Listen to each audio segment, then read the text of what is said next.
Oh, boys, he's just a fan. Is it possible to faire a photo? Of course.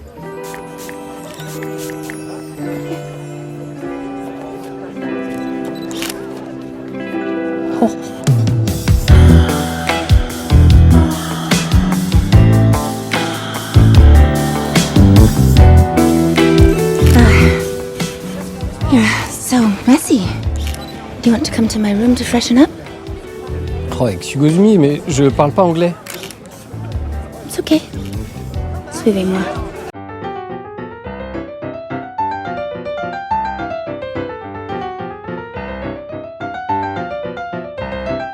Hello and welcome to Comic Book Movie Oblivion, the podcast about feature films based on comic books and comic strips that people have stopped talking about. We're your hosts, Jordan and Kumar, that's me. C'est moi.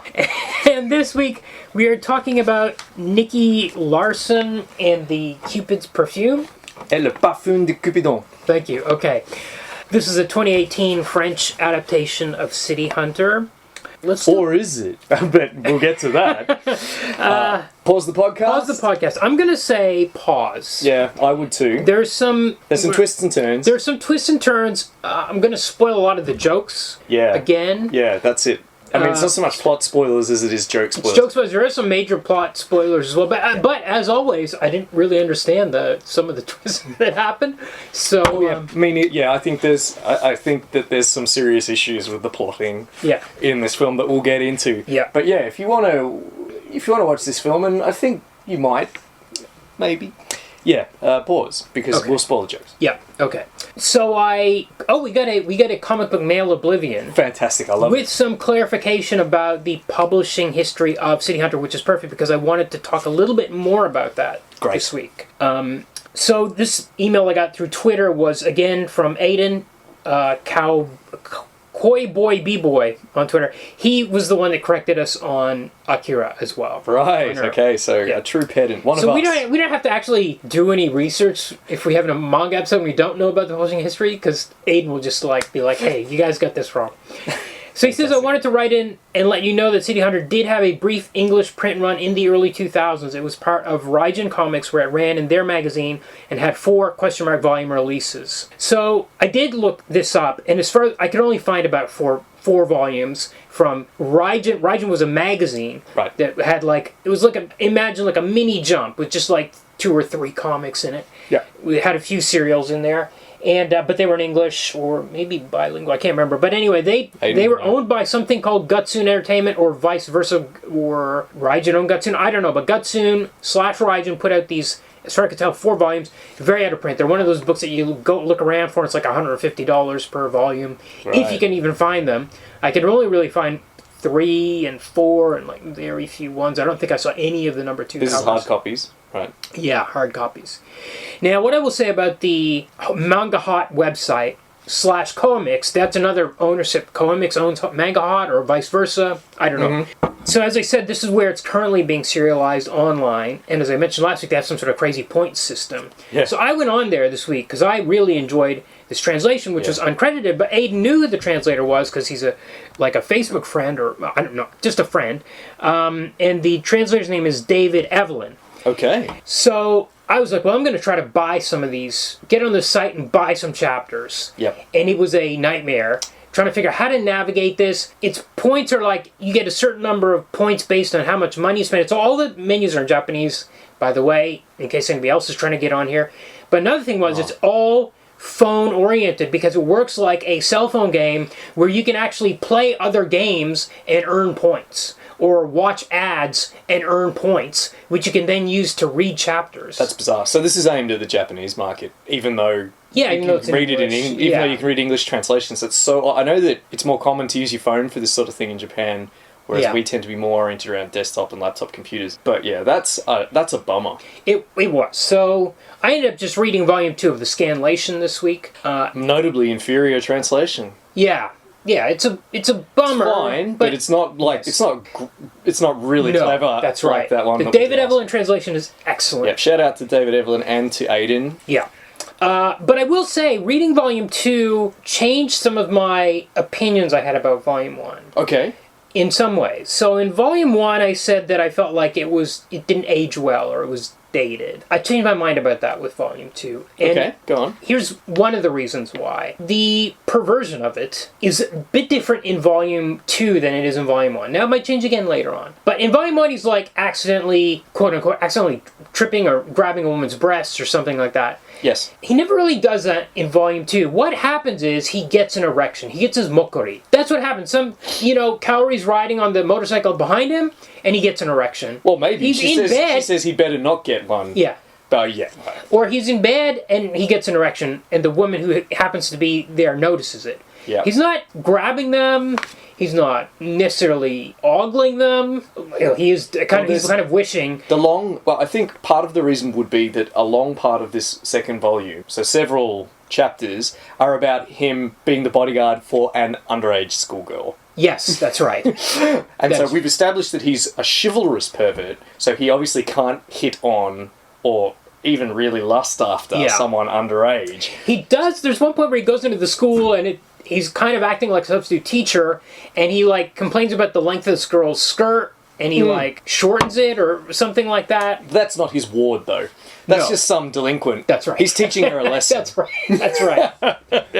Yes, but I'm inclined to agree. It's a little less. He's a little less rapey. Yeah. Yes, that's a good way to put it. Another thing that I noticed was last week I said, it's going to be a client of the week type of series where every week or every couple of chapters we're getting a new client in their business. That was kind of true for Volume 1. Mm-hmm. But through Volume 2, we're still dealing with this Union Tiopi, the cartel. Yeah, the South American cartel. They use the word union for it here, whereas they use cartel in the other translation. They did. Union's an odd word. Yes. So they're, I think they did use union. But anyway. The official translation, the manga translation. I thought it was cartel. Well, the film used cartel. Maybe I got confused there.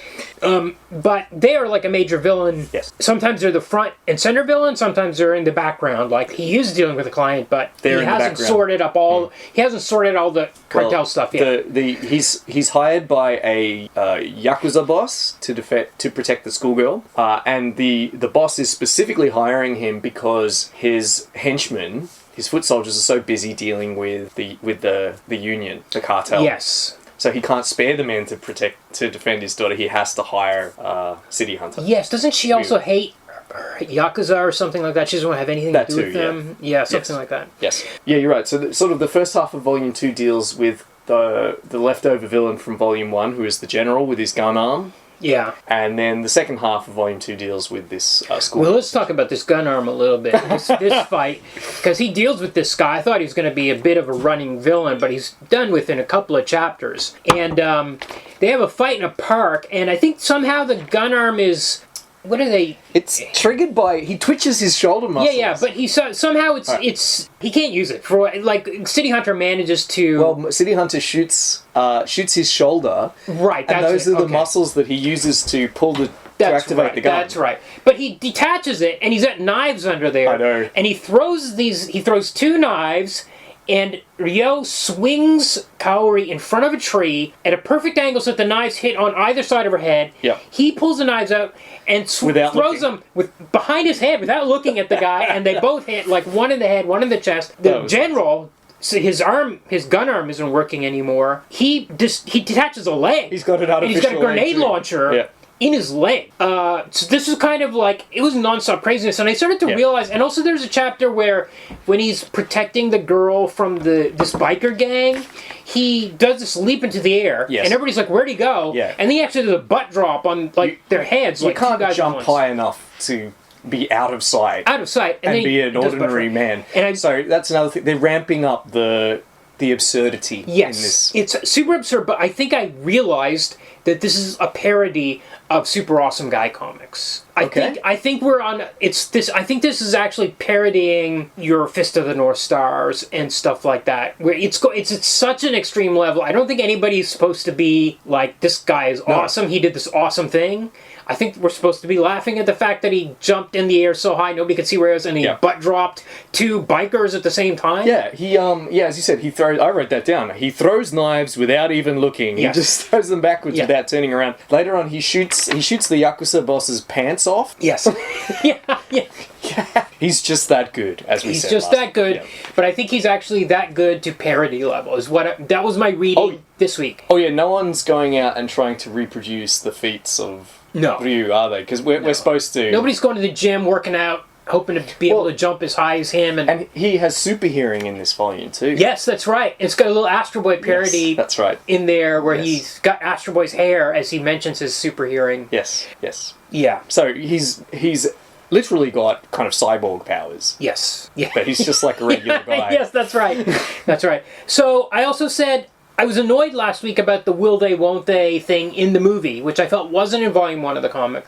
I still feel like it's not really there in Volume 2 of the manga, but maybe it's coming up because they go for it in this movie as well. And I didn't think they were, because it doesn't come up until about 45 minutes, an hour into it, where there's this question of, is there a romance between these two? Yeah, I think there is a bit. The schoolgirl mistakes Kaori for Ryu's girlfriend. Yes. And sends the Blue Oyster bicycle gang. No, she sends some of her delinquent mates. Yeah.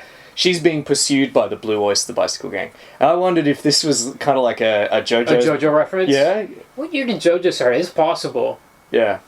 Because, of course, the guy behind JoJo always names all of his characters after Western rock bands. Yeah. The Blue Oyster Cult, in this case. Where was I going with this? Oh, yeah. She sends some of her delinquent pals, and we're supposed to think that he's concerned for Kaori, so she thinks she's his girlfriend. But he's not concerned for Kaori, and then it's a bait and switch. He's not concerned for Kaori at all. He's concerned for the delinquents because Kaori is... That's right, she's awesome. Here, in the manga, she's very proficient with firearms. Yeah. And she basically, shoots and terrorizes these delinquents and have them crying for their mothers.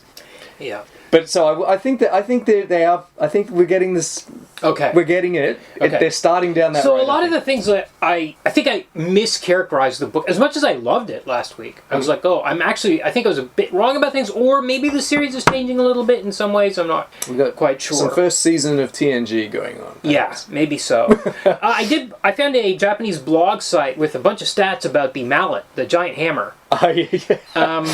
So apparently over the 35 volumes it appears 140 times. Well, it hasn't shown up yet in volume 1 or 2. No, and in fact the first time she pulls it out, she uses it on a different character, a professor, a perverted old dude. Okay. Einstein type, but he's a pervert. Right. She uses it on him the first time. Then later on she uses it, like the next time she uses it on Ryo. And I found on TV Tropes, our favorite website, that they call this the hyperspace mallet, and this is the originator. So apparently it's been used in other series too. Because it just appears from nowhere. So, yeah, Volume 4, I think the first time it appears in Volume 5, it's the first time it's used on Ryo. So, I found this website, and it had, like, all kinds of fun stats, like... Brilliant. The heaviest is 10 to the power 88 tons, which is more than the mass of the universe. And then there's one there's a 100-ton mallet that's used 39 times. Whoa. And then there's like unmarked mallets are used 36 times. Also, there's this website noted the sizes because the size doesn't correspond to the weight.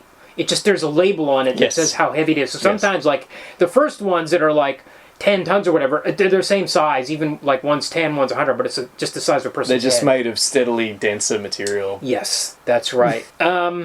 So, I don't know if we need to go into the comic much more this No, I think we've pretty much covered it. It's still awesome. Yeah. So I think we're going to read one a week. One volume, Yeah. So Volume 3 next week and Volume 4 the week after. At which point we'll see a hammer, finally. Yes, that's right. The Professor Hammer. The Professor Hammer, yes.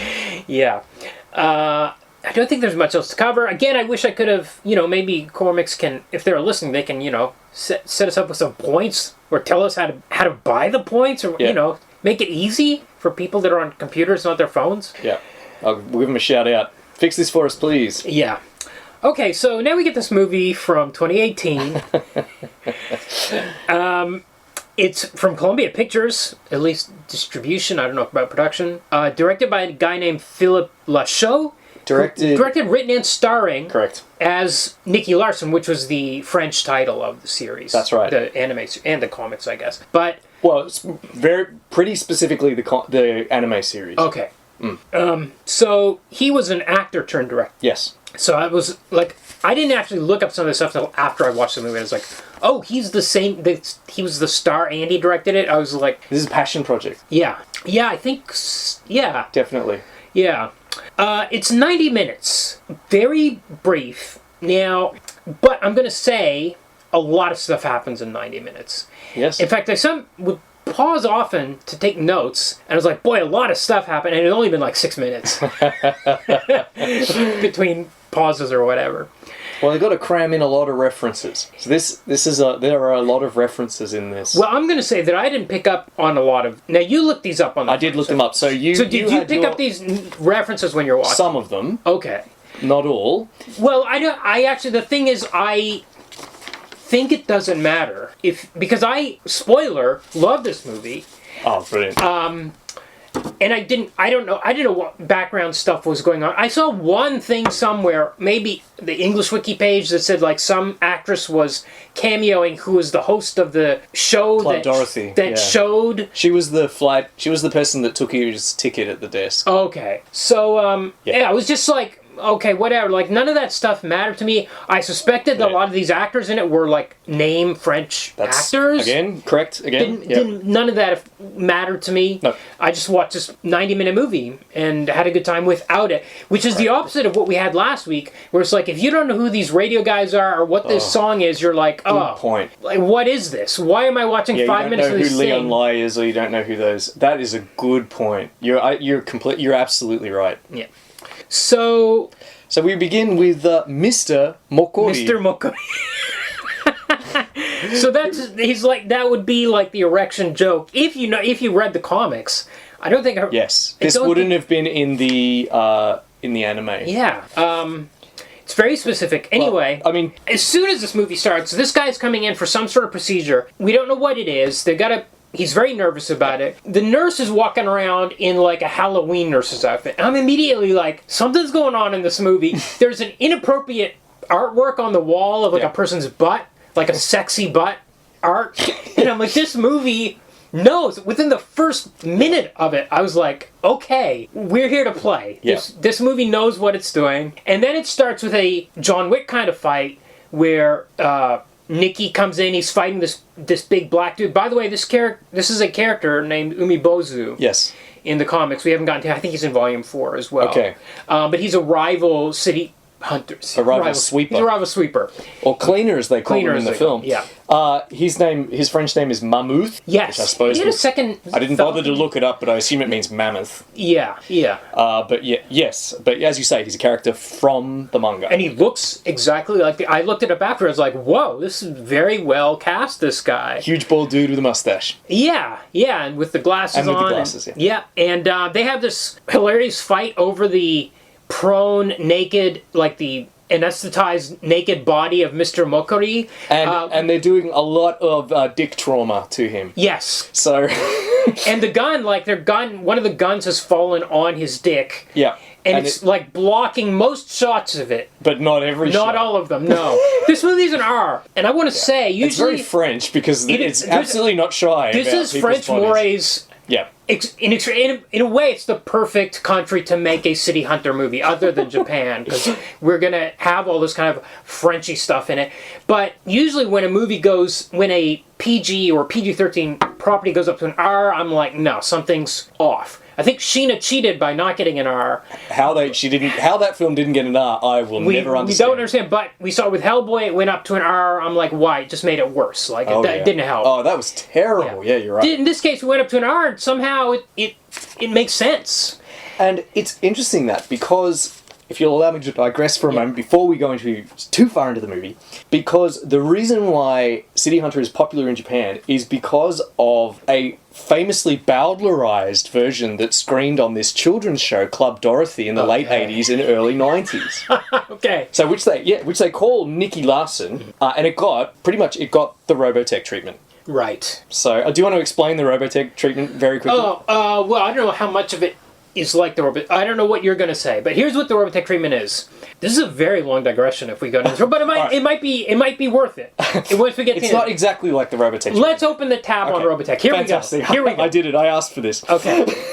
In the 80s, in the US, if you wanted to have a syndicated program, you had to have a minimum number of episodes, like 75 or something. So this guy, Carl Masick from Harmony Gold, the US animation company. They also brought us the Dracula movie. Yeah, famous for bringing over stuff and like crazy translations, etc., etc. Oh, what was that? Yes. Anyway, so he found this series, brilliant series called Macross in Japan. Only 36 episodes. So it's like, well, how do we work around this? They had a similar show, or there was a series called Superdimensional Southern Cross, and another series called Genesis Pit Climber Moss Piata. And he's like, well, I can make this guy this person's cousin or this person's father. Change the translation so that it's actually, we got 85 episodes. 3 different anime and made them into one. When you first described it to me, you said it was as though someone mixed up Star Trek and Star Wars and made Captain Kirk Luke Skywalker's cousin. Right. And you made it 50 years in the future, and the Klingon Empire is the Empire. We just mixed those two together. Amazing. The Force is warp speed. We'll just change the translation like that. But they did the same thing with Voltron. That wasn't Harmony Gold, but if you ever watch Voltron, there was lions and there were cars. Those are different shows, but literally 2 characters were cousins in the translation, and they would talk about their cousins on the lion Voltron or whatever. That was all anyway. So do we have a similar situation with? It's not as bad as all that. Okay, they haven't mixed 2 shows together, which I suppose really is the Robotech treatment. But what they have done is changed things. So they've changed the order of scenes, they've cut scenes out, and they've used kind of like the opportunity to rewrite dialogue just to make scenes entirely different. Okay. To appeal mainly to younger viewers. Yes. Because this is appearing on a children's television. Okay. Even so, like apparently Club Dorothy, the first thing you read about it online is that it was controversial because it introduced so many violent Japanese cartoons to French children. So there was only so much they could often do. But in this, for example, so first of all, they changed all the names to French names. Well, that was in the U.S. too. I mean, Robotech, all those names are given American names. And Voltron, they just changed it. They localized them, as they used to call it. Yeah. I mean, so the anime version of the manga, so the Japanese anime that was dubbed into French was already tamer than the manga. They got rid of the boners, for example. Well, I did read online that, in fact, the anime already had smaller boners, smaller mokoris than the manga. The manga has really extreme mokoris. Yeah. In the anime, the Japanese anime, the original anime, it was already less and diminished. Well, they've cut those, even though we have a guy called Mokori in the movie, they've cut those out of the original Nicky Larson that kids would have been watching in the 80s. It's also, like a lot of things are kind of like toned down. So in the anime, Ryu is always trying to take girls to love hotels. In Nicky Larson, he's always trying to take them to vegetarian restaurants. And we even get a line in the film where he tries to take a girl to a vegetarian restaurant. Okay. All of the enemies were made completely ridiculous. Yep. So instead of slightly sinister the way they are in the manga, they're made stupid. They're given very silly names or outdated French names, like calling them Cornelius or something. And they're never trying to kill Nicky. They're just trying to, quote, make him sore. Yeah. And often using balls instead of bullets. Yeah. And these characters would have over-the-top kind of like accents and deliberately silly dialogue. Right. Okay. So this has the effect of ratcheting up the comic elements even further, like the cartoony the cartoony elements, the absurdity, and toning down the more adult ones. So this approach has been criticised in France, but it also has created something of a cult product. Right. Like, people aren't Nicky Larson fans because of how cheesy and silly it is. So Lacheau has set out to adapt Nicky Larson, but he also, I should point out, is on the record as saying that he wanted to be true to the original source material as well. So when we get to adaptation, we can talk about how effective he was. So we've got almost a Dick Tracy a little bit, maybe? Well, I think... Yes, yeah, well like he's trying to reproduce his memories of that cartoon he watched as a kid? Yes, perhaps. Okay. We can see, has he done a Warren Beatty, or and fucked it? Or is this a good adaptation? Okay. Wait till the end of the episode. Okay. One of the gags I liked in this fight in the hospital was when they bash him on the dick where the gun is resting somehow. And the monitor line, like on the heart monitor or whatever, like makes it goes into a dick shape. Cartoon dick shape. I dug that. But then we get a cut to a few hours earlier. And we get the XYZ message board. Yes. Which at our train station. It's not Shibuya, but yeah, great, it's in France somewhere. It's there. Our Kaori here is called Laura, played by an actress named Élodie Fontan, if I've written that down correctly. So, I loved her hair, by the way. It's fantastic. She looks so like the comic. Perfectly coiffed. Really, and it barely moves an inch. It must have taken a lot of work to get it to look like that. Yeah, it looks...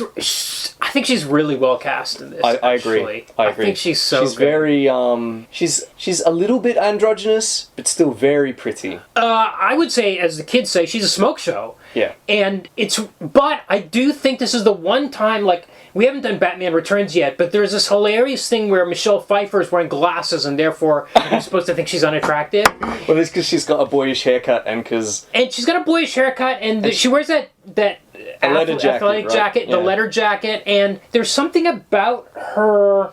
I don't know. It works for me in this movie for some reason. I'm not saying she's unattractive, as I just said, it's exact opposite. No. But somehow the tomboyishness it works. She's pulling it off. I think she does sell the tomboy side of it. She's selling it as an actor. Yeah.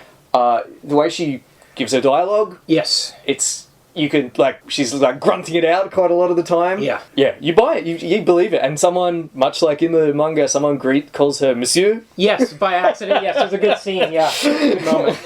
And it's while they're arguing she's really angry about it. Androgynous. Yeah, yeah. At that moment, he's like, that's the moment where he assumes that she's lesbian. And they've been together hanging out for a long time. He knows who she is. Yeah.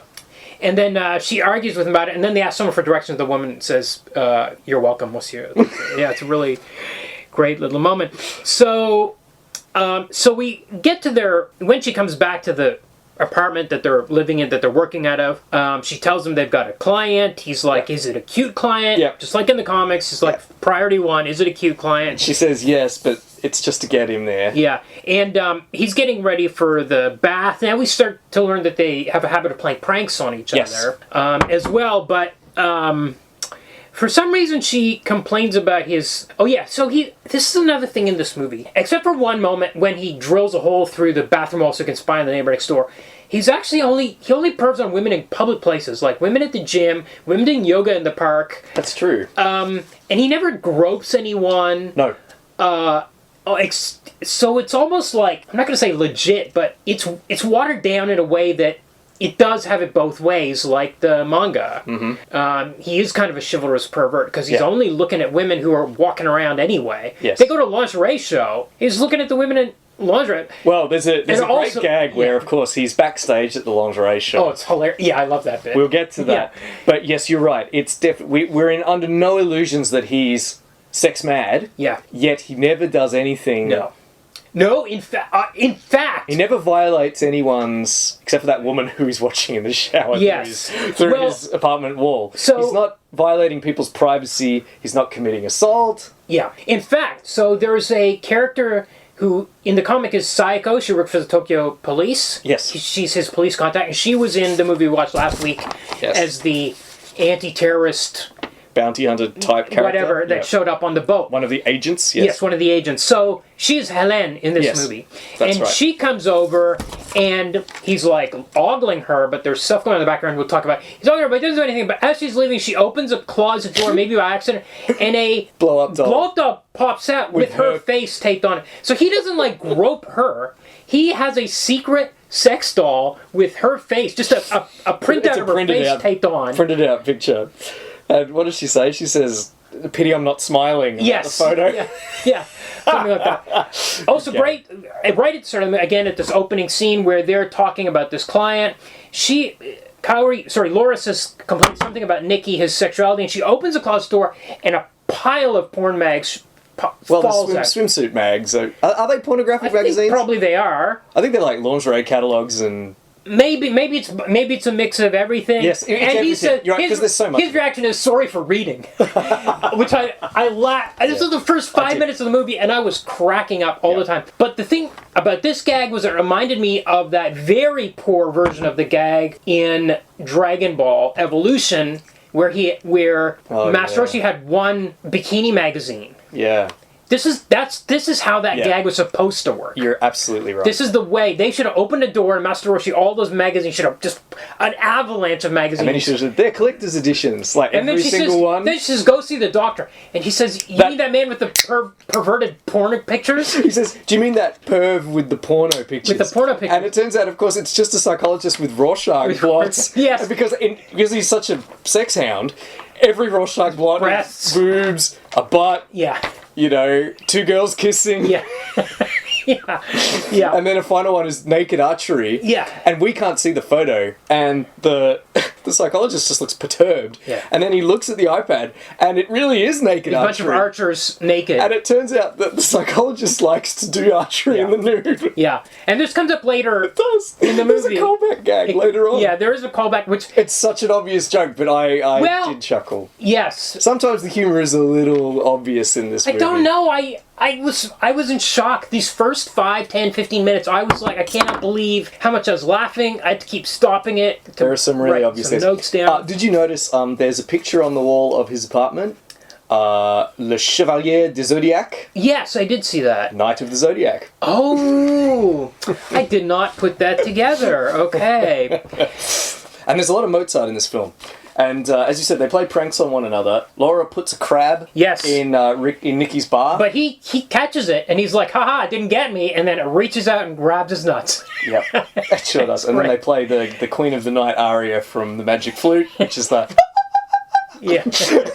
Yep. It's good. Very funny. And so they go to this park to meet the client. Now, I was at this point, I was like, oh, are we not going to have any backstory about her brother? But here's where it comes in. Yes. 5-6 minutes into the movie, they're waiting for the client. She talks, when they see some kids playing soccer, she's reminded of her brother who is a soccer nut. And we get this scene where it seems like they're in a sports bar. It's a flashback of Nicky and the brother. Tight zooms on them. Yeah, right. We just see they're watching a game. They're watching a soccer game on a big screen TV up in the corner. We're assuming they're in a sports bar watching this.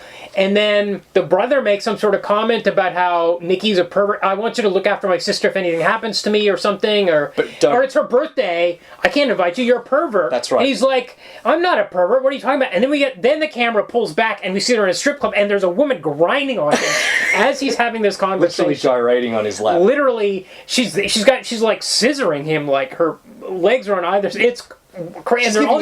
She's giving him a lap dance. There are all these other dances around too. Yeah, and but we couldn't see it until the camera pulled back. Man, it was so good. That was a funny gag. I absolutely admit that. And then he orders. The brother leaves, and then he orders a beer from the waitress. The waitress's name, Ranma. Yes, I noticed that one. I did pick up on that one. Well done. So the brother's working on this Teopi cartel job.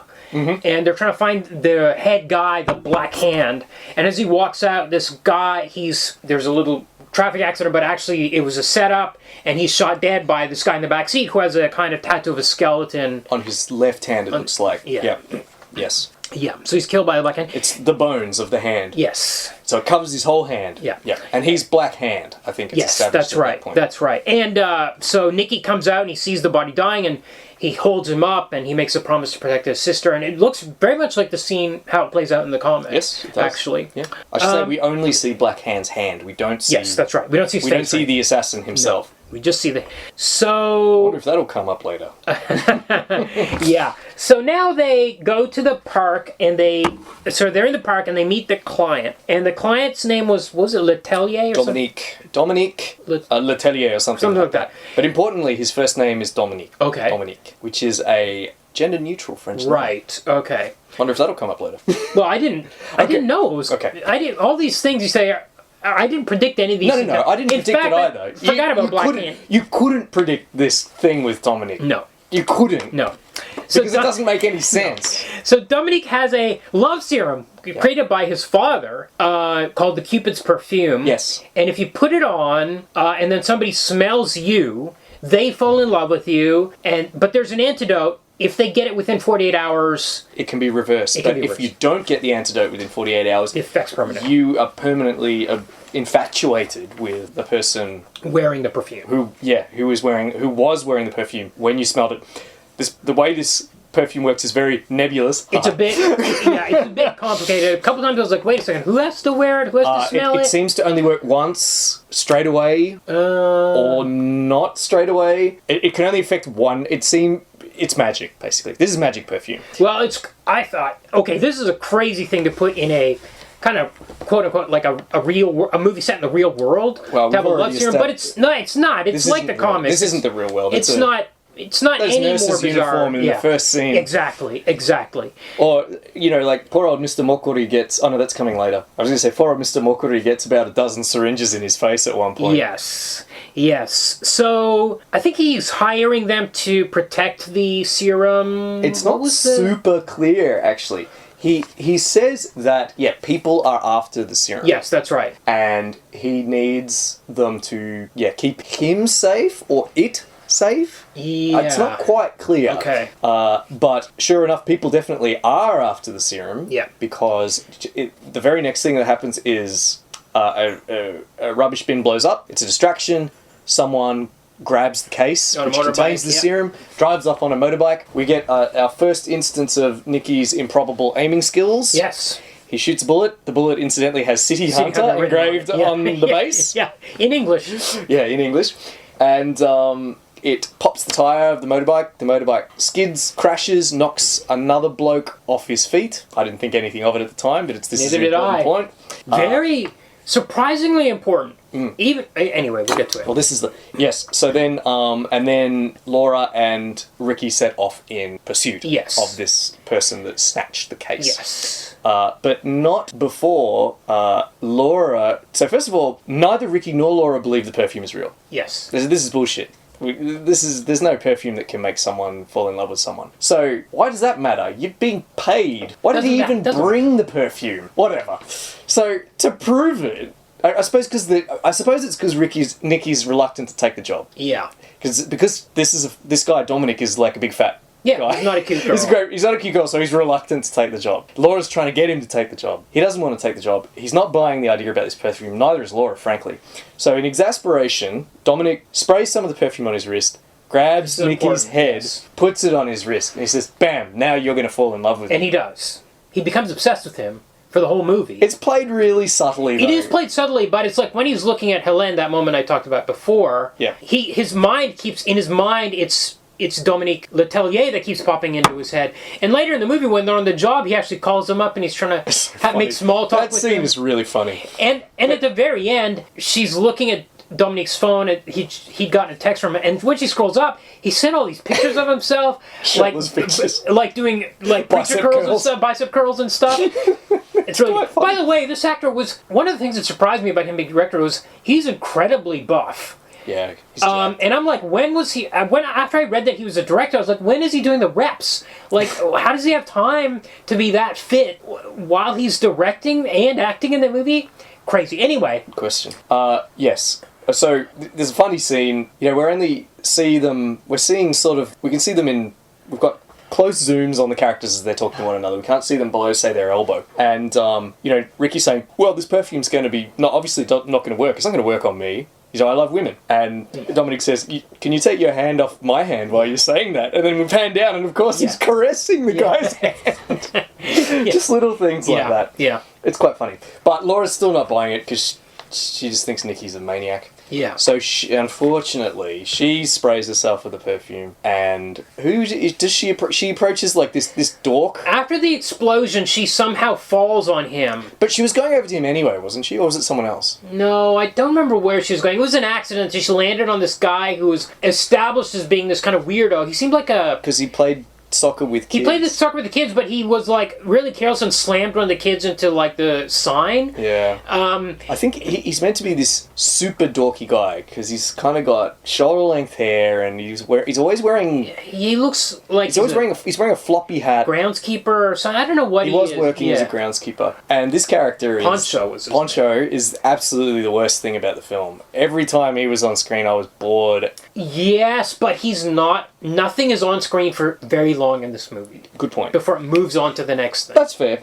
But this is important. He's going to be popping up let's never talk about him again. But he's going to be popping up throughout the film periodically. Yeah, he follows them on their adventures because he's obsessed with her. Basically. Always irritating Laura, because she obviously doesn't want to give him the time of day. But he's always hassling her because he's obsessed with her, because he has no choice, because he's been chemically influenced. So they follow the motorbiker to the hospital. Yes. There they see Nicky's psychiatrist lying on a gurney, and when we pan away, he's got an arrow in his butt. What I loved about this moment... Nicky says, what's happened? Why are you here?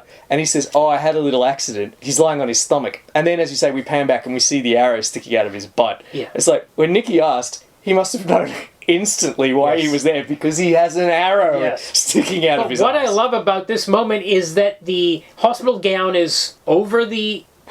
like... You're right. How did they get the hospital gown around the arrow? Yeah. I love that little bit, because it really accentuates the silliness of the gag. So now we get the fight that the movie cold opened with against Mammoth. Great moment in here where there's a nurse in one of these ridiculous nursing uniforms, and Mammoth is there with a gun. Yes. Initially, when the nurse comes in, Nicky points the gun at her because he's like, oh, somebody just came in the room. She raises her hands and it lifts her skirt up a little bit. Causes the hem of her skirt to go up a bit. So now he points the gun back at Mammoth, but then he turns it back at the nurse, and he keeps doing it again and again, so she'll raise her... about 4 times. Yeah. You can just see the hem of her stocking. That's all you can see, but it is funny. He just keeps doing it. You just think that must have been the last time. No, he does it again. He does it again. And it took me a minute to figure out why he kept pointing his gun at the nurse. And so then he could look at her legs. It's because the skirt keeps going up and down. Mm-hmm. He has a huge fight with the... This is the fight we saw at the beginning with Mammoth. I must say, I don't know why we started the film with that in media res scene. I think you could have just started it at the train station. Yeah. Because it seemed an odd choice. Well, because he's making this film for people that know what Nicky Larson is. It works in terms of editing because Laura's not in the room in that scene. She's elsewhere doing her own thing because she's falling down these stairs. So the second time we see where she is during that fight. That's so true. It works in that. Is she doing anything important, though? I don't remember exactly. I was going to point out here... I don't remember either, so it can't have been that important. Well, everything goes by so fast, like you can't even remember. That's true. Mammoth's shirt gets ripped...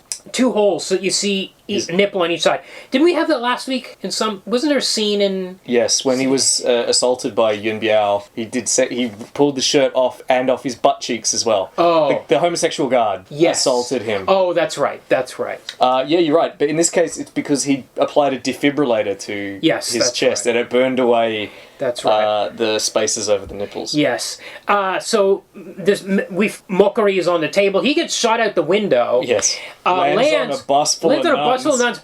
Completely naked, full frontal. One of the nuns starts taking pictures of him on her phone. Which she says is for the insurance. Yes. Funny. Yes. You're right.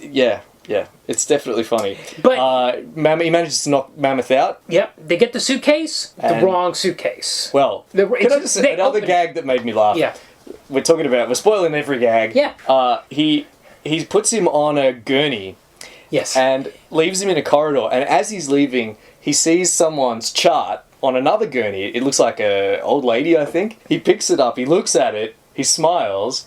He puts it on the gurney with Mammoth on it. He leaves. We pan down. We see it's the procedure that was going to be performed on that woman is electrolysis of the butt crack. Yeah. So hair removal from the gluteal cleft. Yes, that was so presumably there's a more elegant word for it in French than gluteal cleft. We would say butt crack, I guess. Yeah. And then later on, after they've left, we get a cut. We see the doctor. The Mammoth is still unconscious, and he's just lasering the guy's ass. Yes. And then he gets on his phone and he goes, "Can you cancel dinner? I've got a really big job."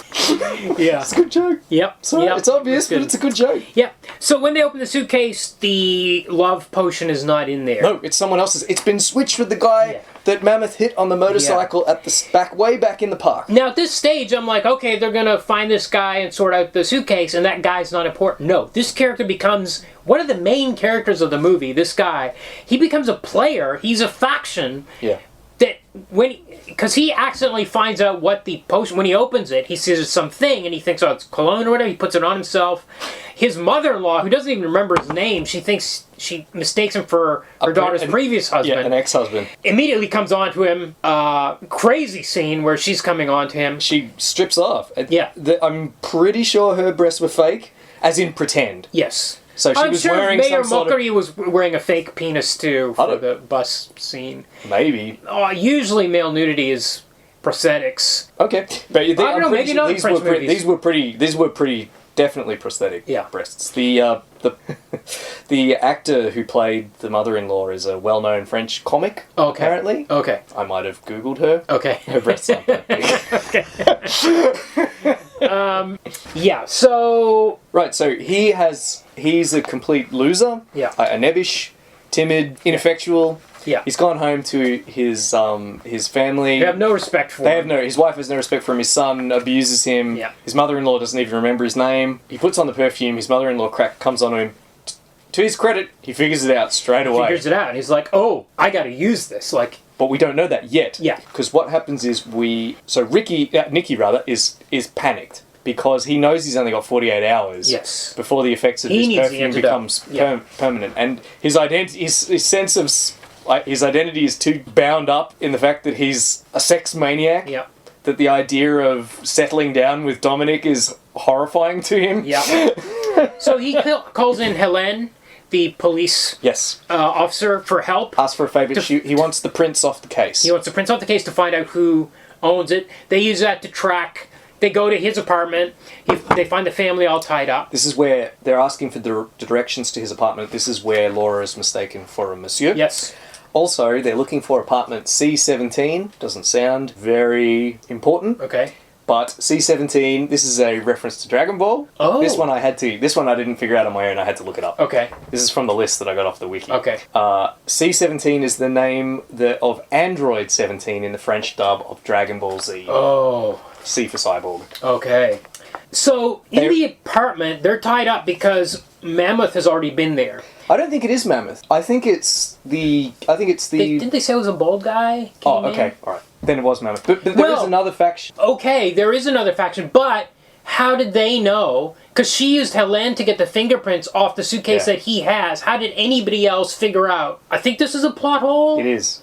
There's heaps of plot holes in this movie. But maybe not based on the twist at the end. I don't know. No, even then. No. There's no way they could have known that he took him without the kind of information that Nicky got from Helene. Okay. Running his prints. By the way, there was a scene at some stage here where Nicky has glued Laura's shoes to the floor in the bathroom and she trips when she just tries to walk into them. Yep. She picks up a mallet and attacks him with it. It's a sledgehammer. It's a sledgehammer, yes. But she doesn't... Yeah, she never actually really wields the 500-ton hammer. No, it only happens in her dream sequence. Yes, only in dream sequences, yes. But she does chase after him with a sledgehammer on more than one occasion. That's right, yes. There is no hyperspace hammer in this version. No, this is a fantasy world, but it's only slightly heightened reality. Yes. No one's wielding enormous mallets that they couldn't possibly hold. Instead, we just have super sexy nurse outfits and magic perfume. Well, I guess his awesome shot that blew out the tire of the motorcycle. Oh, and he has improbable superhuman abilities at shooting guns. And also, he's very adept at hand-to-hand combat. But then so is Rio in the Manga. That's right. So that was fine. But when they get... Oh, sorry, go ahead. I was going to say, his name is Gilbert. Gilbert. Yeah, they're in his apartment. Yeah. And Nicky notices right away that on all the walls are pictures of Pamela Anderson. Yes, Jessica Fox is her character's name in this movie. Yes, that's true, but let's face it, this is Pamela Anderson. It is Pamela Anderson playing the role. Her second comic book movie, Oblivion. Correct. She was in Barbed Wire, of course. Wire. And she was in, apparently in something called Superhero Movie, which I guess is a parody of superhero movies. That's right. And of course she was in the Stanley Stripperella. She was the voice for you're right. So, but those weren't based on she's comics. Comic book royalty. She is royalty, but those things aren't based on comics. Well, it's close enough. Yeah, it is pretty close. So they find out, so he's got all the signed memorabilia of Jessica Fox. Mm-hmm. So they're like, well, he's disappeared. He took off on a plane. The family doesn't know where he's gone. They're like, well, where did he go? Well, Nicky saws Jessica stuff. He's like, what's Jessica doing? They look it up. She's doing a lingerie show in Monaco. Yes. So they're like, okay, well, we're going to a lingerie show. Great shot of Nicky with his back turned to Laura, looking at the camera, like with this look on his face, like we're going to a lingerie show. So thrilled that they're going to a lingerie show. So they go to Monaco. By the way, beautiful shots of Monaco. I don't know if it's just bought footage or they actually shot it, they but went there. It's lovely. This was a 14-week shoot, almost entirely in France. Yeah. And, I mean, Monaco's basically in France. Yeah. So, yeah, with a couple of scenes shot in Monaco. Yeah. So when they get down there, they get a ride from this taxi driver that Nicky ends up getting the hots for. Yep.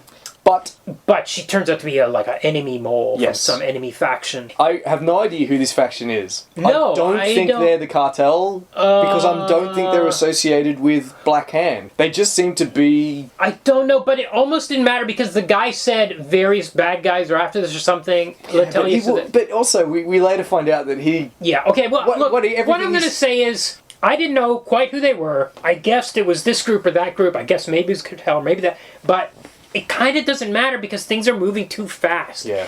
And I actually was like, oh, the climax of the movie is going to be at the lingerie show. Like, what's the Sandra Bullock movie with the beauty pageant? Miss Congeniality. Yeah, I thought it was going to be like that. No. I paused it. We're 42 minutes. It really does say cracking pace, you're right. Okay, so she takes them to a junkyard where they like trash cars, and it has one of these giant magnets that picks up the cars. Yep. He does an awesome shot here where he shoots the guy that's holding the control, and the control falls on the ground, and it switches the off button. Yep. So this is... What kind of shot was that? That was pretty amazing. Well, he's just that good. Well, he's even better here because, there's an amazing sequence here. So they tie him up. Yes. And we get a first person shot with no cuts. Yeah. No, unfortunately there isn't. Well, there are a few cuts in there, but they're quite long shots. Yes. There are a few long shots here. But I found, I did like this scene, and I liked it better than the equivalent one in Jiu-Jitsu. Yeah. Remember this? The one? Oh, yeah, I remember that.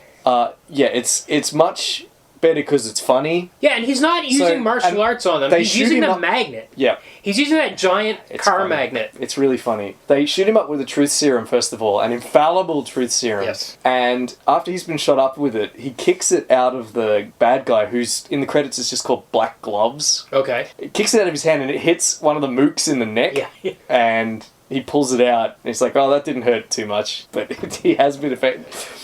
So... yeah. So they ask him the questions. He's forced to reveal everything. He knows where Gilbert is. You know, he tells them where the perfume is, despite everything.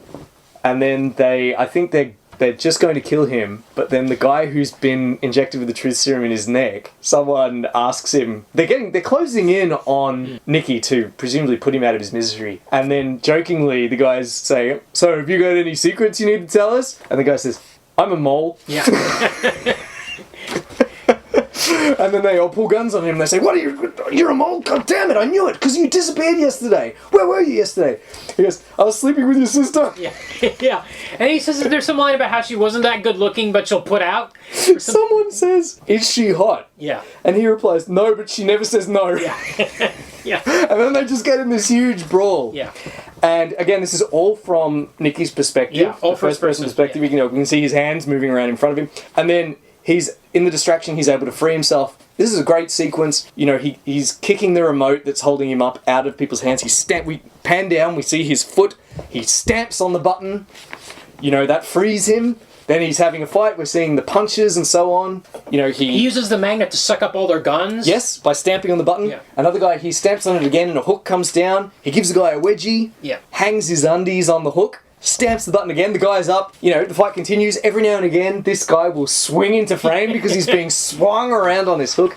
And then, this is really disappointing, for some reason they cut away. I think it's cut in half. We cut away to Laura. Look, we're asking a lot. Oh, they should. It's a very complicated You can't sequence. interrupt a fun first-person sequence like that. Yeah. I suppose this is minor quibble, but I found that really For me, frustrating. it was as minor as the interruptions in the fight with Richard Norton last week that were, you know. That really bugged me too. Yeah, I mean, to me it was like, well, it's okay. It's not a 10, but it's an 8. We've switched roles. I'm the pedant in this instance. Yeah. I couldn't understand why they didn't just let that scene play out and then cut to Laura. Yeah. Oh, well, that's okay. Yeah. They go to the lingerie show. Well, meanwhile, Gilbert, incidentally, my God. Gilbert has so little game. He does. That he doesn't even use the perfume to score with women. He just uses it to get them to give him stuff. Yes. Like, to get a ride when his car breaks down. He's such a loser.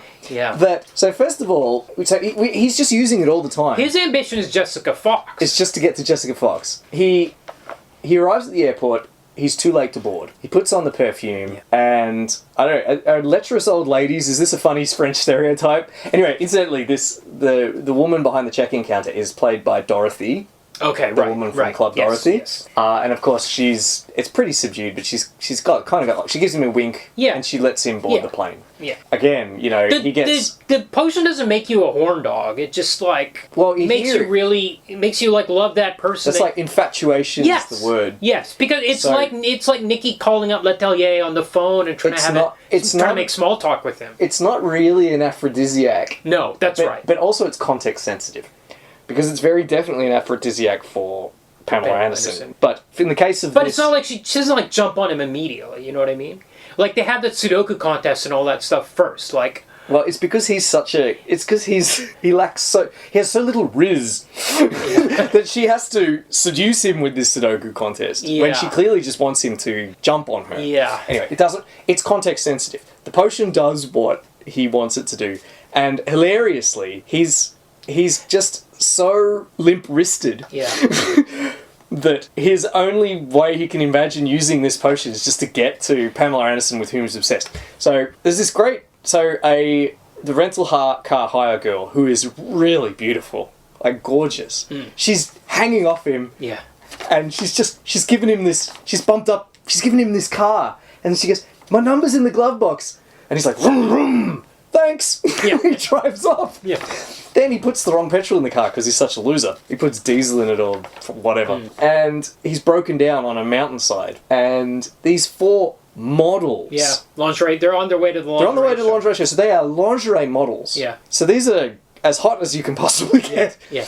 In a Jeep. Yeah. They pull up and he sees them and he's like, he plays his perfume on himself. And then we cut to the next scene. What do you think's happening? He's getting them to push the car. He could have done anything. Yeah. He could have ridden with them in the Jeep. Yeah. He could have given up on Pamela Anderson and just... But instead, he's getting... The best he could think of to do with the potion is to have them... And they're pushing the car and they're saying, Oh, monsieur, why don't you come to the show later? We could have a really good time. And he's like, "No, I don't think so." And they come back, actually. And then they say, but Jessica Fox will be there. And he goes, oh, well, maybe then. Yeah. What I liked about this character was you don't think that the guy that gets the swapped suitcase is going to figure out what's in the suitcase and use it throughout the movie. And he does. Again, as you say, he's a player. He is a faction in this movie. He kind of outstays his welcome a bit too, but we'll get to that. A little bit again. 90 minutes and nobody's on screen for more than 30 seconds at a time. It seems like almost. It's fair. So, so she... By the way, her French is... Pamela Anderson's French is pretty good, and it is good. I'm assuming she had French up to grade 10 like I did. I don't know what her French education was like, but mine's gone, and hers is pretty good. She does speak good French. At this point, she was living in France. Oh, I see. That explains it. She lived in France for about 6 years, I think, from about 2013 to about 2019. Okay. And she did have a French soccer-playing boyfriend, I think, for a while too. So she's clearly... I see. Had a chance to brush up on it. Apparently, if I can open a new tab on this, apparently her autobiography is excellent. I keep hearing great things about it. I heard that the Netflix show about her is quite good too. Yeah. The one that came out last year, late last year. Okay. All right. So we get... It's called Pamela a Love Story or something like that. Okay. Yes. Now here's where we get to the lingerie show. Of course, Nicky's walking around seeing these girls just walking around in their underwear, and he's only thinking about Letelier every time he sees them. That's There's a funny scene. This is the scene we talked about earlier. He has after his call with Letelier, he's so depressed that Letelier is not giving him the time of day. Letelier, he's blowing him off. Yeah. He's like, when I get, when the job's finished, maybe you and I can get a drink. And he's like, look, sorry, we're going to have to talk later. I have a friend over. Yeah, and this is a woman. And then, is this a woman friend? Yeah. Well, perhaps more than a friend. He's like, oh, fine. I didn't want to see you anyway. And then he hangs up, and he's so despondent. He wanders. We see, like we've sort of got a focus on him, and we're watching him wander. Camera's back, tracking him, and he wanders. We're not quite aware at first, and then he slumps down a wall, and then the camera pans back, and he's in the dressing room with all the lingerie models. And, there's all these lingerie models just running around in their knickers, getting dressed, and he can't look at any of them. Yeah. It's fascinating to me. I think the love potion is a great device, because it's brilliant, because it allows you to make this movie in a safe way. Yeah. Because there's no real lechery going on. He's prevented by this magic potion. Yeah. It's ingenious, actually. I think, yes, I'm inclined to agree. And also, there's no gay baiting like there was in last week's Ciity Hunter. He's not... We never get the sense that he's afraid to be homosexual. It's not like grossed out or anything like that. He's not grossed out. It's more that he's... It's actually kind of sweet, though, that phone call that he makes to him. He doesn't want to settle down, seems to be what's more about it than it is about the fact that Dominic is a fat man. Yeah. In fact, he keeps having these daydreams about him when they're appearing on like a game show. Yes, that's right. It's like a love connection or yes, Newlyweds. The Newlyweds game is what it seems to be. Yeah. Yeah, because they've got cards that they've written facts about one another on. Yeah. One of which is 21 centimeters. Yes, I did notice that. So there's part of the theme of this lingerie show is fashion police. So they got this lie detector set up. It's a very sci-fi looking thing. It doesn't look like any real lie detector. This is the person administering the lie detector test is some sort of famous French actor. Okay. Obviously went right over my head. So Laura gets pulled in there. She does the lie detector test, and this is when you really get like, is there someone here that you're in love with? She's like, no, but the thing goes red, and it's like, and then she figures out. I guess she didn't realize it herself before that she's actually in love with Nicky. Incidentally, the lounge singer in this scene, there's a guy singing a song. Yeah. The singer is the guy that sung the theme song for the original Nicky Larson cartoon. Right. And the song he is singing is the theme song for the original Nicky Larson cartoon. This is a bit like... But it's like a lounge version with some of the lyrics changed. Remember in the first Sam Raimi Spider-Man, when they're walking like through the park and there's a lady singing the Spider-Man? Yes. Someone's busking the Spider-Man song. It's a bit like that. Like that. Except with the actual person that did the Spider-Man song. Yes. In this case. At some stage here, we learn that Nicky never allows Laura to use guns. And he says it's because the blood never washes off. Yep. So I wrote that down because to me it was the thing that was the most unlike the comic. Yep. Any kind of code against killing, or the morality around killing, and it's very casual in the comic. Probably, I mean, it's casual here, but nobody ever talks about it as far as I know. I don't know for sure, but it might be something from the French dub of the anime. Oh, okay. Yeah. Where in their Flanderization / Baldlerization of the anime. So Gilbert is up in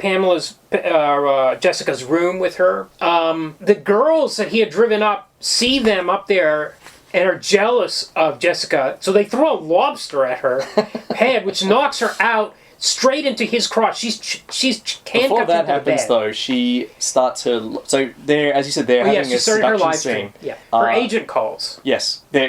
She's desperately trying to seduce him, and he's just so awkward that he can't... He has to go through all these... She makes him do a dance, which is great. Yeah, dressed as a policeman, but not sexy, he's just wearing like a stripper. He's wearing epaulets. Chippendales type, like a Chippendales version of a policeman, exactly. Because he's half naked, 3/4 naked. Yeah. Then she gets called from her agent. Where are you supposed to be? You're supposed to be on. You're supposed to be live streaming. You're supposed to be live now.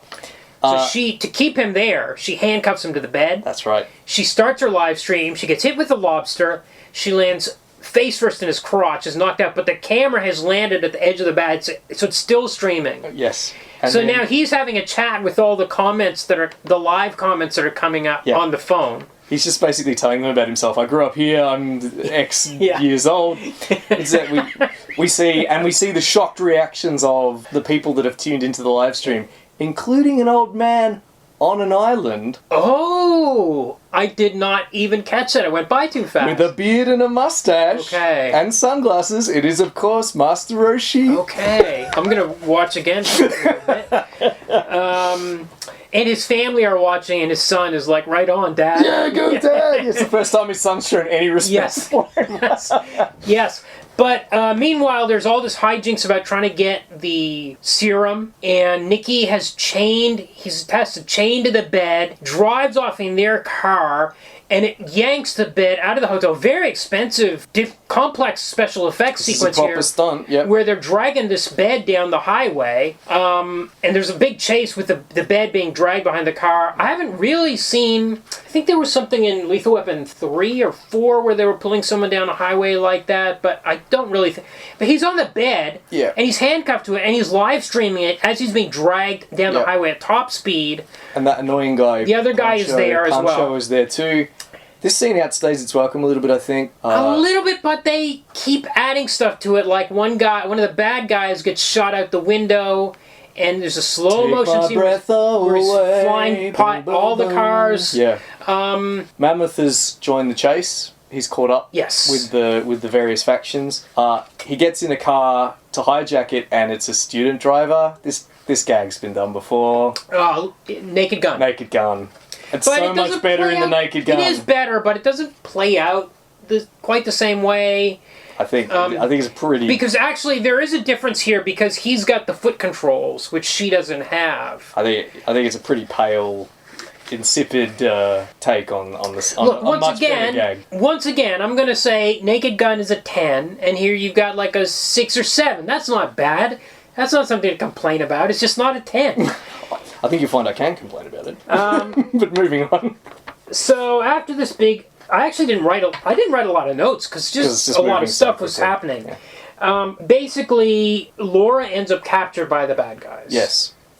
And Nicky gets a call. You got to come to the nuclear plant. Got her at the nuclear plant, the old nuclear plant. You got to come here. But first of all, we have a showdown between Mammoth and Nicky. I forget precisely how this happens, but they're in a room. Mammoth has Nicky at gunpoint. Yeah. The jig's up. Yeah. Nicky's got the perfume, but Mammoth is there. He's at gunpoint. There's nothing left to do. I think Pancho tries to hit him with a phone, and the phone ricochets back. It's very Three Stooges, but worse. Oh, actually, and that gag was in the Steve Carell Get Smart movie, where he tries to throw a gun at a guy, and the cord's not long enough, and it's really... It's a phone. He tries to throw a phone, doesn't he? And he tries to throw the phone. And the phone ricochets back. Yeah. Yeah, again, here it doesn't work. It doesn't work. Anyway, whatever. Anything with Pancho, I was just absolutely checked out. But, so, Mammoth has Nicky Carlson at gunpoint, and then Mammoth's phone rings. His phone's on the floor. It's his client. It's his client. Maybe he was already on the phone. Maybe it doesn't ring. Yeah, because it can't have rung, because he can't answer it when it's on the floor. Yeah. He can hear it's a woman saying, Mammoth, do you have the perfume? And Nicky looks down, realizes something, and then says to Mammoth, okay, Mammoth, we've been had. Listen very carefully. And then we cut away. Now, off to the nuclear power plant. So this is basically a big John Wick sequence? This is a John Wick sequence. So Nicky is geared up. He's robbed in a gunsmith's or a gun store. Yes, that's right.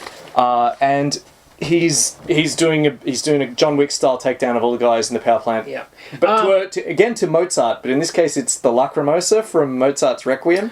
Odd choice of music. I just want to say that so Laura had been wearing this very fancy evening gown. She's put her letter jacket back on top of it. Mm-hmm. But there's a moment here where he flips up her skirt and she's got a gun strapped to her thigh, and then he shoots from between her legs. Yes. Which is straight out of Volume 2. Exactly in Volume 2, yeah. You're right. Yeah. He secreted a gun under her sarong, and then he whips it out and then sticks his head between her legs and fires from that position. So, unfortunately, Gilbert and Poncho are also in this sequence. They're kind of just bumbling around. Yes, but there is a good moment with a duck bazooka where they get this makeshift... What is that device? It's like a vacuum. It's a vacuum cleaner. And he accidentally sucks all these ducks into it, and then when he flips the reverse switch, he ends up firing ducks out of this cannon. Incidentally, I don't mind. And also, Gilbert has been followed by ducks the whole movie. Yes. Because in an earlier scene, he puts on the perfume and gets in a There's an accident, yeah. Yeah, and a bunch of ducks land on him, and now the ducks are all following him around. They're much like ducks will notoriously do, because they famously imprint on the first thing they see, as established by that, behavioural psychologist, I forget his name. But yeah, so they're following him around the whole movie, a duck and all the little ducklings. So in this scene, of course, he's vacuumed up all the ducklings. He appears, an elevator's open, it's a bit like Ghostbusters. He's got the backpack on his back, and then he starts shooting ducks at the baddies. Yeah. Yes. Yeah. Some obvious CG, but I was fine. Again, it doesn't last long. It's not like a long sequence. It's just... Yes, it's true. They just fire some ducks at the taxi driver lady, and she goes over the railing and dies. Yes. Yeah. So there's also there is a Ciity Hunter moment in here where this tank of pressurized gas goes flying, like it shoots across, and he fires off a perfect shot that blows it up in midair. Yep. And kills a bunch of bad guys. Meanwhile, Laura has been strapped to some sort of explosive so that she can't leave the building. Yeah. How does that work? Whatever. Whatever. She can't leave the building. It's both keyed to her pulse and somehow to the building. Yeah. So she can neither remove it nor leave the building. Yeah. If she tries, she'll blow up. Yeah. So again, we sort of have a kind of a bit of a cliche. Yeah. Of course, Nicky makes her think that they're going to run out together, but he puts the bomb on himself. I just want to mention there is one gag in here where somebody leaps in front of someone else, and we get the Bionic Man sound effect, which we also had in Mystery Men when what was the Ben Stiller character? Anyway, he jumps. Furious. Mr. Furious. He jumps down off from a balcony, and we get the sound effect. That is all. Yeah, I could sort of... A lot of the jokes and plot points at this point were really telegraphed, in my opinion, and I was starting to get taken out of the movie. Well, look, it's not as good as the first half hour, for sure, but, it's still moving along at a quick pace. Good. So he seemingly blows up in this... He sacrifices himself to save Laura. Yeah. She sees the building blow up after she's driven away. Yeah. Yep. And then we cut to his funeral. Yeah. His grave. We're looking at his gravestone that says Nicky Larson. She's talking to the client, Letelier. Yep. Dominique. And he says the last thing we were texting before he died, and the last thing he said to me was tell Laura, what was it? It was like look after her, or I care for you, or something innocuous, but something nice and sincere. And he shows her his phone, and we can see the text that says the sincere message. And then she scrolls up, and it's all these shirtless pics that Nicky's been sending Dominique. Yeah. And she gives him back his phone. Yes, and then they shake hands. But as she gives him back his phone, she rubs his left hand, and apropos of nothing, he has a skeleton tattoo under some makeup. Yeah. He's Black Hand. Now, the guy that killed her brother. That's fine. I don't mind that he's Black Hand, but now there's 2 lines of dialogue that go by very quickly. Yes. Which explain what his plot was. It explains nothing. I didn't get it. So he does say, I was hoping Nicky and Mammoth would maybe wipe each other out. Yeah. Get rid of 2 problems at once. It's implied that was his plan. So he says, yes, I when I hired Nicky, I was hoping that he and Mammoth would take each other out and deal with both my problems. Okay. And that's... Or something along those lines. Okay. And that's all he says. So was he sending... He had the potion. Did he want the love potion? Where did... We find out that there's a real Dominique, a woman, who hired Mammoth. Well, hold on. Yes. All right. So let's let the film play out, and then let's talk about the snarl. Okay. Let's try and cut the Gordian knot that is this ending. Okay. So after he's given, say, one line of dialogue explaining, I hired Nicky and I was hoping he would take out Mammoth. Laura pulls open her shirt. She's got a wire. Yes. Black Hand hasn't said anything incriminating for her to reveal that wire. Yeah, it wasn't strong enough. I felt that too. But that was a whatever moment for me. The SWAT team all come in. Yeah. Black Hand, as he's now revealed to be, takes Laura at gunpoint, retreats into a crypt. The police are reluctant to move in, but then gunplay. Magic bullet appears. 4 or 5 shots. Punch a hole in the stone wall of the crypt, go through the wall, hit the gun. It's a very Ciity Hunter moment. And of course, it was Nicky. It was the Ciity Hunter, Nicky Larson himself. Yeah. Of course he had survived, and we then get a rewind to see what occurred. So, cut back to that scene where Mammoth had Nicky at gunpoint. Nicky had looked down and seen that Mammoth was receiving a call from Dominique Letellier, the same name, except it's clearly a woman here. Then he realizes that he's been had. The real Dominique is a woman whose father developed the love potion, and the bloke who hired him was just pretending to be Dominique because it's a gender-neutral name, and is actually nefarious. So he persuades Mammoth not to kill him, to go with him to the nuclear power plant, to help him take out the bad guys, to fake his death by putting the belt on the poor mook that was sailing through the air in the car chase scene, the one that went through the windshield, and then to trap Dominic at his funeral. Okay, so, and then essentially the film ends. Yeah. I think... well, there's a little bit of after bit where they put the love potion on Dominic while he's in jail. So. Yes, and horrible bearded prisoners... And a dog. And prison guards and a dog are all now infatuated with Black Hand. And he's like, oh, merde. Yeah. And we also get a sweet reveal where Laura had tried to use the love potion on Nicky at one point. Very interesting moment, because it's not like I was like, oh, she's not going to do it, but she did do it. Like, I was like, surely she's not going to use that potion. This is unethical for her to use a potion on him, but she did. But sort of, you could see that she was struggling, but she just thought there was no other way. Yeah. She did it, even though she felt bad about it, but then it had no effect. Yeah. At this point, I thought, Nicky's brought a fake love potion to this climactic battle. No. The real Dominic shows up. She's another model. Yeah. She's an actual kind of like French Ethiopian model. Yeah. And she says, one thing, I tried to use she's agreed to destroy the potion. All that's left is one little droplet that they're going to shoot at Black Hand in the prison cell. In the prison yard. She says, one thing though, I used the potion... I tried to use the potion on Nicky. She said someone I knew, and it didn't work.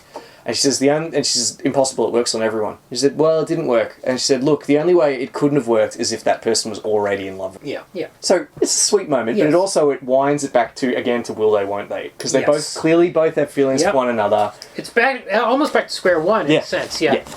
No, it ties it up neatly. Yeah. And then we get the end credits. We have pictures from the manga. Yes. Always happy to see it. In fact, the picture of the shot through the crotch is there. That scene they replicated in the movie. And the what's his name? The guy who made the manga is credited as Tsukasa Hojo. Tsukasa Hojo is credited as the author of the original manga. Yes. Okay. All right. So now let's not try and unpick what happened here. Yeah. Okay. First of all, what was Black Hand doing? So he'd stolen the perfume. Yes, and then he. Why did he hire Ricky? Was it to keep him safe? Sorry, Nicky. Why did he hire Nicky? I keep saying Ricky because I keep mixing up Rio and Nicky. Yeah. Why did he hire him? Was it to keep him safe from those third guys, Black Gloves and the taxi lady? I think those were his. I thought they were his crew too. In which case, why were they trying to get the serum then? Why were they trying to get the perfume then if Nicky was bringing it back to him anyway? I think he stole the serum. He did, definitely. And the real Dominic hired Mammoth to get it back. That's definitely what happened.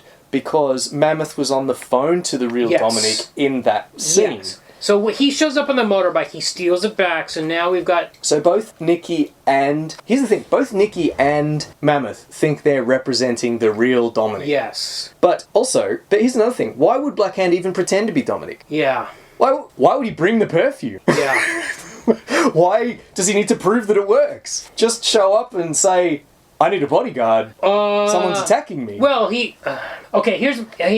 Also, as you said... I think he wants them... He needs them to fight each other to kill each other. At least one needs to be dead, and they need to fight hard enough, so... That's another thing. Nicky needs to know that the potion is real, he needs to know to keep it out of Mammoth's hands. Fair enough. Maybe. So, it's implied in that final line of dialogue, which was enough to incriminate him, apparently. He said that he wanted Ricky and Mammoth to kill one another. It was sort of implied that he hired them both in that scene. That was what confused me, but it's not the case. It can't Mammoth be the was case, hired by but it them. might be what that line of dialogue was implying, nonetheless. But it can't have been the place because Mammoth was hired by the real Dominic. Here's another thing. Why would Mammoth care in that scene that Nicky had been hired by a fake Dominic? Oh, respect amongst sweepers, I guess. What other reason? Honor amongst thieves? Yeah. Yeah, he didn't like the idea. I mean, he's won at that point. He's been hired to do a job which is to recover the perfume. He has it. Yeah. He has no reason. He gives the perfume back to Nicky so Nicky can exchange it for Laura. This is a cold-blooded killer. He had no reason to do that. Yeah, but okay, so my question is he that cold-blooded? Like, maybe, Well, we don't know he's a anything good about guy. him. We He don't doesn't know have a single anything line of dialogue. No. We don't know if these guys have We a don't know history. anything about him. But I don't think so. Yeah. And and my other question is like, who is this gang? This third, like, are they the cartel? Also, who was the mole? Like, I think that was just a joke. But he has to tell the truth. Yeah. So he is a mole Well, he for was somebody. presumably a cop mole. Oh. You know, it was just meant to kick off the fracas to Yes, of course, everything is just there to kick off a fracas. That's why everything's in this movie. But maybe there's this absolute. The ending are very frustrating. That everything just becomes tangled and makes no sense. By 3 lines of dialogue. It just those 3 lines are like, huh? Like it's really a twist that makes you question everything. But they did end with panels from the comic at the very end, so I was kind of like, okay. And I think there was a bit of the Japanese theme song in there. Yes, a couple was, lines. Maybe, but the song over the credits again is the same song from the French dub, right? Sung by the same singer, except the real song this time, not the lounge version that they had in the lingerie police, the fashion police party. Right. Yeah. Trivia? Okay, yeah, go for it. Okay, so this film made $14.7 million US, I think. Its budget was 18.6 million euros. I did look up the exchange rate, and for some reason I haven't written it down, but this film didn't break even. No. So as I said, I watched it, I was really enjoying it. Then I went online. I had a good week, man. I really enjoyed the comic, I enjoyed the movie. Yep. Then I looked at the wiki page and there was like all these mixed reviews. Yep. And I was like, oh, is this going to be one of those weeks? I was like, oh, I bet this was a financial failure. I just had a feeling, but it only made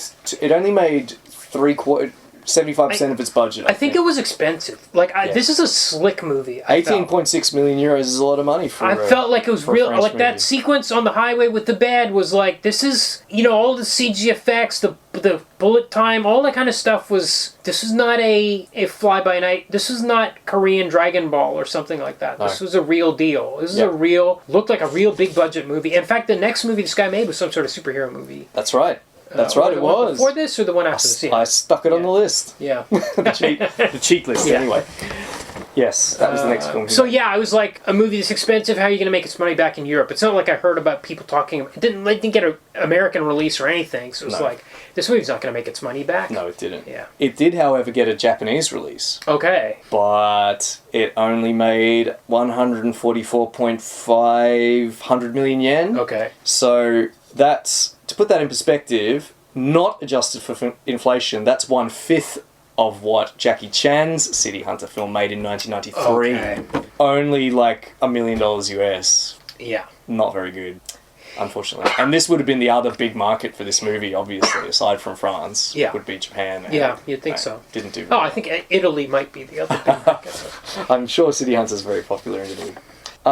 So, how did this film get made? So, as we were talking before, Lacheau is a fan of this anime, the Nicky Larson anime. He is around our age, so he was watching Club Dorothy as a kid and watching all of the dubbed Japanese cartoons on this program. So in 2017 he posted on his Instagram, "Friends, I am very proud to announce my next film. I have the immense joy of adapting and producing for the cinema the cartoon from my childhood, Nicky Larson. It is a childhood dream come true. We will do everything not to disappoint the entire Club Dorothy generation who knew Nicky Larson, and to introduce other generations to this extraordinary detective who is both funny and brilliant. We are in the middle of writing filming next year. Okay, so far so good. I mean, so far he's talking about the French dub cartoon that he loved as a kid. But he also went on to say, in a separate statement to the media, that he was very keen to, quote, remain as faithful as possible to the manga and not to disappoint fans of same like he was during the release of Dragon Ball Evolution. He specifically said that. Interesting. Yes. So as I said, this film's got a lot of cameos in it and a lot of references. As I said, I printed out 3 pages worth of references that I got off the French Wikipedia page. So there's a whole page of references to the Nicky Larson anime. You know, the car he drives when he gets a bullet graze on his cheek in the final sequence. Yeah. That's from the introduction to the anime. Oh, okay. Things like that. There's also, as we covered, lots of references to other animes like Ranma, Knights of the Zodiac. There are a lot of references to French dubbed animes from the Club Dorothy show.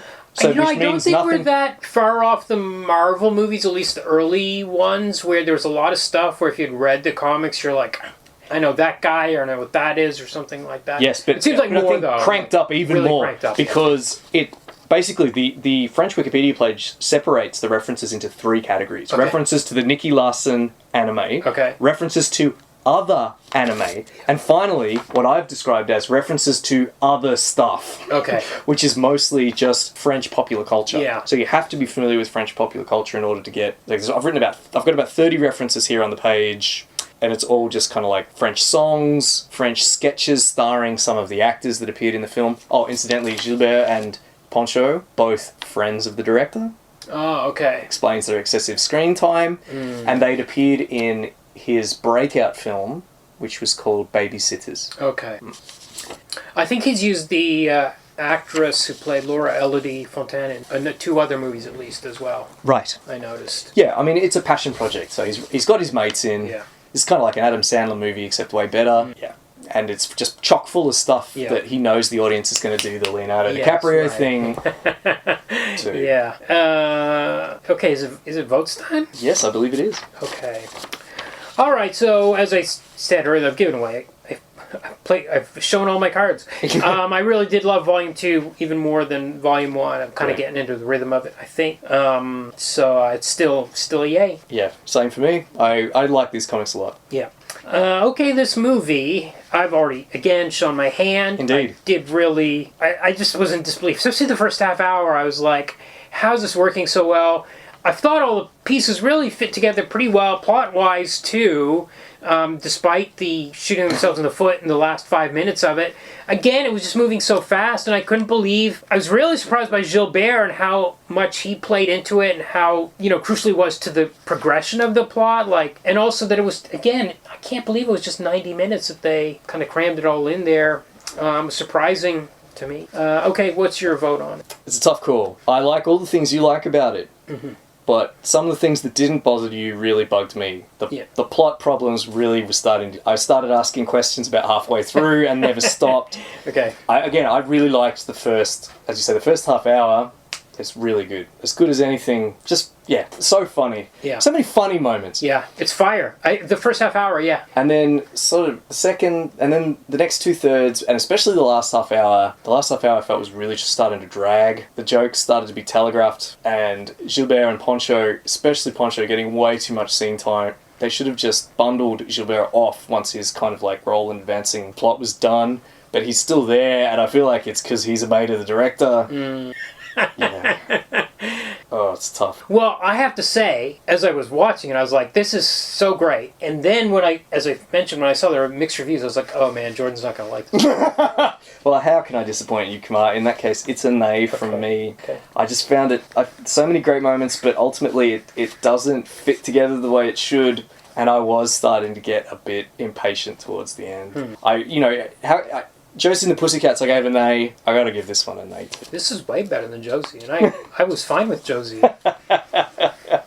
Cool. Adaptation. It's a yay for me. I think it's all in there. I didn't feel like it was... I felt like it was tonally pretty close to the comic, and the trying to have it both ways with him being pervert and chivalrous. This managed to pull it off, maybe because of the magic potion, and again, maybe because of the French sensibility. I think it hit for me. Thought the character dynamic was pretty right on. I mean, I don't think they play pranks on each other in the comic, but no. Other than that, didn't feel like anything was wrong with it. I am inclined to agree. In fact, I think this is unusual in the sense that it's a twofold yay, because I think it represents both a yay in terms of adaptation of the manga and also presumably a yay in terms of adaptation of the French dub of the Nicky Larson cartoon. Yeah. Because you can clearly see strands of both. You know, we have the classic references to things like vegetarian restaurants. Yeah. He is less violent. He does very little killing until that John Wick sequence. He's mostly disarming. Yeah. And I actually think, because when I read Volume 2, I was like, and when I had that, aha, this is a parody moment. And then I watched the movie and I was like, this is parodying all our John Wick movies and all that kind of stuff. And I was like, oh, this is kind of functioning on the same level now. It's just a 2018 version of this 1985 comic. It's parodying what's current. So I felt it was working as an adaptation on that level, as well as a parody of what we get in action movies now. When we get the back-to-back fighting in the nuclear plant, that kind of... I hear what you're saying. I think that's a good point. Can't bring myself to agree. I feel like they wanted to play that John Wick stuff straight. I don't think it was straight at all. No, the gun on the dick is like... And even in the final when they're shooting the ducks, I mean, come on, it's not... No, obviously not that bit. not the shooting the ducks. But when Laura and Nikki are gunning down mooks with that very John Wick style choreography. You know, no, but listen, when you watch John Wick movie, you think, boy, Keanu had to train a lot to film this scene, or they spent That's exactly what I thought. Filming the sequence, and I did not feel that watching this movie. No. I was like, they just CG'd this guy's in a wire, blah, blah, blah. But that doesn't mean it's parody. It could just be an inferior version of same. I feel like that sequence is Even in there not shot, to make. It's not like that often parodied make when you know that made the crotch. Yeah, okay. The shot through the crotch is a reference to a classic moment, but that's not the only thing that happens in that scene. No, it's not like you remember that Matrix thing that was constantly parodied, where people lean back with a bullet time. Or well, I'm thinking specifically of when Trinity leaps into the air and does the crane stance in the air. Yeah. Do you remember how often that was parodied in so many parody movies in the early noughties? This doesn't feel like that. It doesn't feel like a parody. It feels like more, this is a scene that I'm supposed to care about. No, but yes, but the manga's not specific parody too. It's just a parody of a type of comic where there's a super awesome dude that can do anything, and they push it to an extreme, and I think they're doing something similar here. Anyway. Good. I'm glad you think that. So, between the both of us, it's a threefold yay. Yeah, okay. Yeah. Okay, so please like, rate, review, subscribe. Please join us on Facebook. Please join our Patreon so we can buy points to read chapters. Yes. We need those points. We need points. Please send us an email or message on Twitter. Yes. Or we love it. Yeah. It's brilliant to get feedback. Brilliant. It really is, because it's really disappointing that, like, I made grave errors about, like, the will they, won't they, like, I was like, that wasn't in the comic, and nobody emailed us to say, you idiots. How dare you! It is there in the comics, what are you talking about? There's none of that. Please, send us your angry. Please, correct Kumar. Yes. Yes.